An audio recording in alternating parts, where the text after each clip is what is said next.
So this review was relatively short, I guess. So quite simple, but it was a short chapter.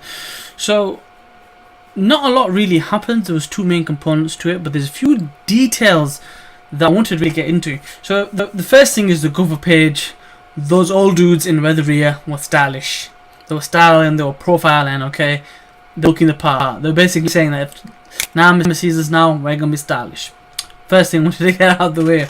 Now, the second thing was the conversation between Vito and Sanji. They were talking about this comic that comes in the World Economic Times, kind of like the, I guess the times that we have now in the world as we speak. And a few things that to me were references to other things. So they talk about the battles between Sora and the Germa 66 or Germa 66. And there's a few things in there that, in my opinion, were references to other things. So, for example, the whole idea with Sora, I couldn't think of a character other than the one with Kingdom of Hearts, and that being related to Disney. And we know that from past references that Oda likes the whole Disney situation. We know that the whole thing with 3Ds and other things that we've seen so far in this chapter, they're very much Alice in Wonderland based or Wizard of Oz based with the whole Big Mom situation. So just thought having something Disney related would be interesting. So they mentioned that him being able to walk on water, that made me think more about ninja and Naruto based things. And then he had a seagull called Rero, and that's a JoJo reference.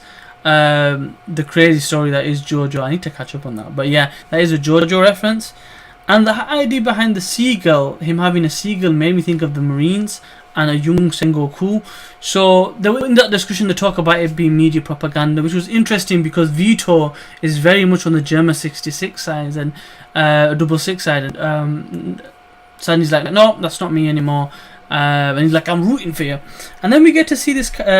He goes into his room and the door opens up, and the ship is very animated. It's alive, so there's maybe some type of devil fruit, artificial devil fruit, or potentially an ability of one of the members. So we get to see that Nami's getting treated like a prince, but on the flip side, Caesar's still in his cage, and he's like, well, I'm a captive here, why am I in a cage? I'm in the same room. And he's like, well, yeah, this guy's like worth his weight in gold, you not so much, we don't really care about you. Then we get to see a character called Gotti, and he's like a member of the fight tank pilots as well, and he literally wants to kill Sanji, till he gets interrupted and beaten up by a girl that looks remarkably like Lola.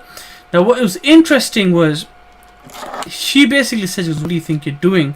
You touch one of these lot and father will get iced. So Capone Bed would get his ass handed to him and probably killed. Right? Why him and not the person that does the action? Because the person that does the action would more than likely be married to her or related to her more than likely. Because he calls her Miss though, which kind of threw it off a little bit. But this, her looking just like Lola and not calling her Lola, would indicate personally that Lola is obviously a member of the same family as this girl is, and more than likely that there's a link. So potentially what could have happened is that character that looks like Lola is probably married to a member of the Fire Tank Pirates, maybe Gotti himself or maybe somebody else, but he referred to her as Miss. I haven't really read the official translation, so I'm only basing this on Manga Stream, Manga Reader, so this could be slightly out, but he's either, that's possibly what's going on with them. So pretty much that's all that really happens in that. So from that section, then we move on to the Luffy section. The Luffy section was interesting because they're basically dying because of the heat. They're starving, they've got no food, and they're trying to fish when they're not very good at it. Even gets to a point where the minks are like, oh, we're not good in the shade, and Pedro's dying practically, Chopper's dying, so I wish I could rip off all my fur.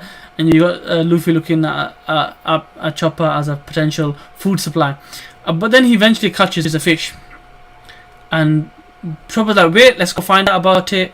But Luffy doesn't care, he basically eats it. We find out later on that the skin is poisonous and you have to cook it, so everyone else is okay, but Luffy's frothing at the mouth. Now this is really for comedic purposes, because they even mentioned in the actual chapter that he developed an immunity, and you've got to understand, fighting Magellan, fighting and taking the cut by that octopus in the Fishman Island, and dealing with Caesar himself, shows he has a type of immunity to it. So I think the whole idea with this is, because it's meant to be instant death, it might take him a little bit longer just to get back to normal, or it could just be still be for comedic purposes, because we see at the end of the chapter that he's still frothing at the mouth, but he's not dead, which is the main thing. One of the comedic elements of this chapter was the fact that Chopper goes into the room and he's looking for books, because all he can find is dirty magazines, which is just perfect for Sanji, and that's just a Sanji joke. And then at the end, they start seeing cotton candy snow, which means they're in Big Mom's territory, and they talk about the sea slugs being perimeter radar, and the fact that there's cotton candy snow would indicate they're in that territory. And just when they think that we'll just get Peckham's out there, he'll basically do his thing, we'll be fine, it turns out to be a Germa 66, Germa 66 ship, and it looks like a Sanji's brother, Sanji's relative. Now here's an interesting point to you. We know he's the third son, Sanji, right? Could this be the younger brother of Sanji? Because like Sanji's old, he's got a nice beard, this guy's clean shaven. He might be the younger brother of Sanji, not the older, the younger potential brother. We know that it's a third brother. We don't know if he's the youngest son.